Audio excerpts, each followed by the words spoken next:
अभिजित दिपकेवर झालेल्या भ्याड हल्ल्याचा ऑल इंडिया पॅन्थर सेना निषेध करत आहे. केंद्र सरकारला पूर्णपणे जाणीव होती की अभिजित दिपकेवर जीव घेणा हल्ला होणार आहे, तरी सुद्धा कोणतीही सुरक्षा त्याला दिली नाही.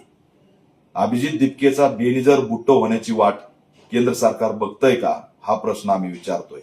गर्दीचा सहारा घेऊन डरपोक लोकांनी भयभीत करण्यासाठी केलेली ही कृती आहे. त्यांना आमचं ओपन चॅलेंज आहे की तुम्हाला जर लढायचं असेल तर काळ, वेळ आणि मैदान सांगा. अशा पद्धतीने गर्दीचा सहारा घ्यायचा आणि डरपोकासारखा अटॅक करायचा, हे नेबळाटांचे काम आहेत, हे शेंड लोकांचे काम आहेत आणि शेंडाने वाघावर केलेली ही चाल आहे, दुसरं काही नाही. त्याच्यामुळे आजही केंद्र सरकारला आम्ही मागणी करतोय की अभिजित दिपकेच्या जीवाला धोका आहे, त्याला तात्काळ Z+ सुरक्षा देण्यात यावी. केंद्र सरकार त्यांच्या मागणीकडे दुर्लक्ष करतंय, परंतु हे आंदोलन रोखण्यासाठी या ठिकाणी गर्दीचा सहारा घेऊन त्या ठिकाणी गुंडांच्या मार्फत आंदोलन मोडीत काढण्याचा प्रयत्न करतंय का, अशी सुद्धा शंका यामध्ये निर्माण होतीये. म्हणून हा हल्ला झाला म्हणून ही क्रांती थांबणार नाही.